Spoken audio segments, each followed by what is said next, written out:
So I see many people talking about ClawdBot and they're like, thing that has gone absolutely viral as of late. And the reason it's gone viral is because A, ClawdBot has been wipe coded, B, everyone's using it, it's supposed to be this great assistant, but I've not really talked about ClawdBot, even though I have installed ClawdBot.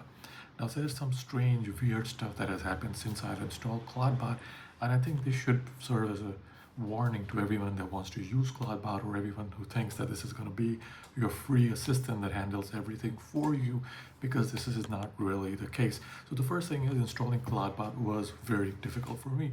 It took 2 days to install ClawdBot on my Contabo server that runs Linux, because there were port issues, there were IP issues, there were issues just even running it, even though the server is pretty good and I have loads of stuff, other stuff running on the server.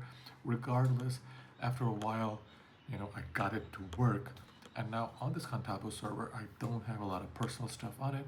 I have a few pictures of me personally. I have my debit card because I sometimes buy stuff. And then the debit card, by the way, is a virtual card. It's not a real, it's not my real debit card. So I top it up with a few dollars just to buy stuff online and test things out. I have a Gmail account. Again, this is a burner Gmail account that I have. I have 2 accounts on there, and I have some of the stuff on my Contabo server. So a few things began to happen, and which led me to make this video. The first thing that happened was ClawdBot began to try and use my debit card, my virtual debit card. The first thing it did, it used my debit card to try and buy a course online. Now this is something I also read about on X. This someone was talking about ClawdBot using their debit card to buy a $3,000 course. In my case, it was something maybe like $100, and I didn't have $100 in my account, but I got the message that someone tried to charge your account and you didn't have enough money in your account. So anyways, so I found that out. Then ClawdBot accessed my Facebook, so it found me on Facebook. It sent me a message on Facebook, saying mainly that I found you on Facebook, and if you need any help, you can reply to me on Facebook. ClawdBot, when I asked ClawdBot to do some research for my clients, try to figure out, what keywords they're ranking for, how well they're doing, what the overall sentiment is about their brand, ClawdBot emailed my clients. So ClawdBot went out, made the reports, and emailed my clients. Not only did it email my clients, but it also, within the email, told my clients that, I should be paid more because I was doing a very good job with their SEO, with their website, and that paying me more would also mean that I would have more budget to work with, which would mean that they would see more gains in their business, that would translate to more profits. When in fact I now asked ClawdBot to do that, and it went from more than double what I was charging my clients, and it also knew what I was charging my clients, even though that information was not on my Contabo server. So a lot of weird stuff began to happen. For instance, on my main computer, I started to see people adding me on LinkedIn. So I don't have LinkedIn on my Contabo server. So I saw these strange people with AI generated images adding me on LinkedIn. Again, I figured that this would be, my ClawdBot doing that, which was named James, by the way. So James also tried to find me on Google, started trying Googling me, and it Googled me, it found my phone number, and then it started sending me text messages. So a lot of weird stuff later. It also started emailing people I have been in touch with years ago and I've not been in touch with again, connecting with them, trying to get them to buy my service, even though they were friends and family. They never purchased my service.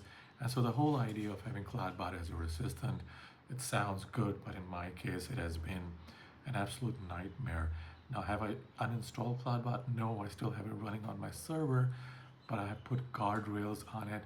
And I think if you're a non-technical person and you're going to install ClawdBot, just be very careful with what you share with it.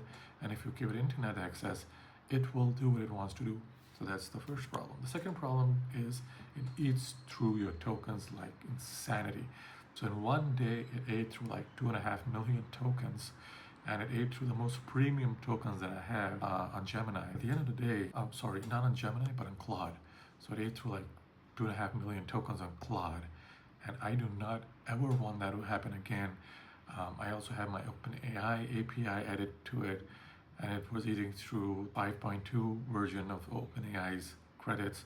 So OpenAI 5.2, that was like very, very bad because it drained through a lot of my budget. And the way I have it set up is that whenever I'm drained out in terms of credit, my debit card is automatically charged.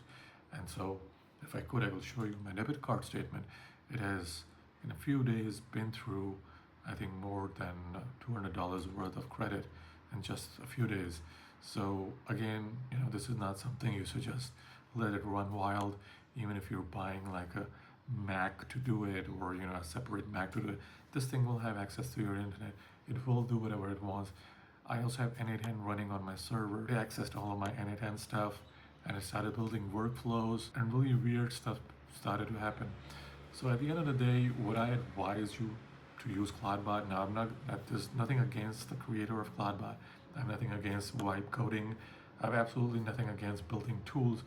But at the end of the day, there's no real purpose of having ClawdBot, regardless of what all the YouTube influencers want you to think. It's gone viral, so everyone's talking about it. That's not the way I work. But the reason I use it, I admittedly use it because everyone was talking about it.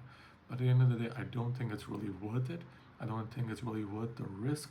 And you shouldn't just give ClawdBot access to everything on your server. I think that is what the creator has also said you shouldn't do. And don't really rely on ClawdBot to do your stuff, because it will do it, and then it will do it not the way you want it to do, and it will do more stuff which you're not really aware of. So if you've been using ClawdBot, not having a good time, uninstall it. Today is probably the last day I'm going to use ClawdBot on my Contabo server. I will still use ClawdBot, but I will be installing it on a separate workstation where it does not have access to anything that I own, and it's going to be locked down just to perform the functions that I wanted to perform. So I hope you guys found the video helpful. If you're thinking about ClawdBot, you're not really taking the step, I think it's probably best to hold off before it's improved, or at a point where it's improved, where you can really make sure that it's not gonna cause you financial and even professional reputational damage. And I'll see you guys in the next video.